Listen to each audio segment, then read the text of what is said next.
Welcome to this tutorial on adding alt text for images in the Prep Tag Editor.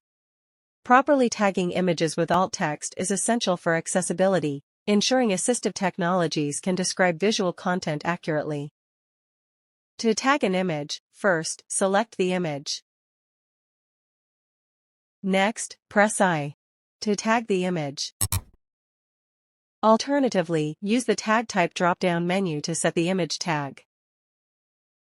To add alt text for an image, select the tagged image. Click the alt text tag. A text box will appear. Click inside, select image from the category drop-down menu, and then click the Generate Alt Text button to automatically generate alt text.